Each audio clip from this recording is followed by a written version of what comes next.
Hey everyone, and welcome. So today we're going to tackle two simple but super powerful English phrases for talking about the past: used to and didn't used to. If you've ever wanted to talk about how things were different back in the day, trust me, these are the keys you need. Seriously, just take a second and think about this. Your life 10 years ago, your habits, where you lived, even the music you listened to. Is it all the same now? I'm going to guess probably not. And that's exactly what we're jumping into today: the language we use to talk about that personal evolution. All right, so here's our game plan. First, we'll cover the main idea. Then we'll look at the positive form, what used to be, and the negative form, what didn't used to be. After that, we'll cover one golden rule you absolutely can't forget. And finally, it's going to be your turn to practice. Let's do this. So the main idea here, the absolute heart of it, is all about contrast. These phrases are like a bridge connecting the past to the present. They exist just to show that something is different now compared to how it was before. Okay, first up, used to.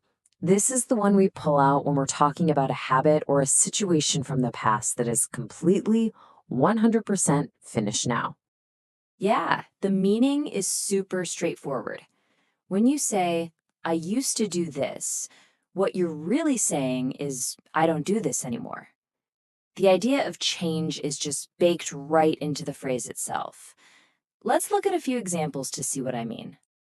So let's imagine a person's story. In the past, they smoked. Now they don't.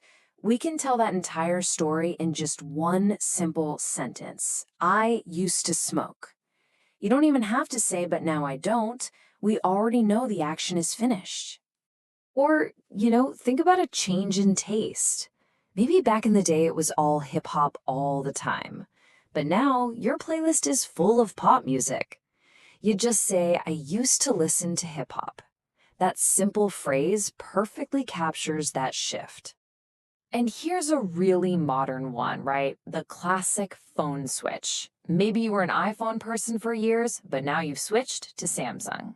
You'd say, I used to have an iPhone. And we immediately understand that you don't anymore. The pattern is crystal clear: a past reality that is now over. All right, so that's one side of the coin. But what about the flip side? What about things that were not true in the past, but are true now? Well, for that, we use the negative form didn't used to. You guessed it, this is the complete opposite pattern. When you say I didn't used to, it's like saying, back then, nope. But today, yup. This is the phrase we use for all the new habits, new skills, and new things we've added to our lives. Here's a classic example. Maybe a few years ago, you didn't have a license, you didn't drive. Now you do. The sentence is so simple. I didn't used to drive. It tells us everything we need to know, that you started something new in your life. Or what about this one? A change in diet. Come on, we've all been there. Maybe as a kid, you just refused to eat vegetables, but now you eat them all the time. You just say, I didn't used to eat vegetables, and everyone gets it. This story has changed. Okay, everybody listen up, because this next part is huge. This is the number one most important thing to remember. We're going to cover the single biggest mistake that people make with these expressions, and I'm going to make sure you don't make it. So what is wrong with this sentence? I used to beer. Can you spot the mistake? The problem is that beer is a noun. It's a thing, right? It's not an action. So the fix is simple, but it is absolutely crucial. You need an action word. You need a verb. The correct sentence is, I used to drink beer. You have to have that verb to make the sentence work.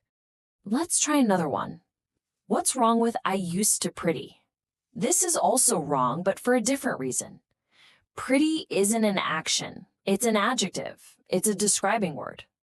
So how do we fix this one? We need that special verb, the verb to be. The correct way to say this is I used to be pretty. That little word be is the verb here. It's the action that connects the subject to the description. And that's it. That is the golden rule. If you remember one thing from today, let it be this. After used to or didn't used to, you always, always, always need a verb in its base form. Drink, be, have, listen, work. It has to be a verb. All right, now that you have the most important rule down, it's time to make this real. Let's put this into practice and talk about your story of change. So let's circle all the way back to that first question I asked. But now you have the tools to answer it perfectly. So think about it. What's different for you now compared to a decade ago? If you need some ideas, think about stuff like this.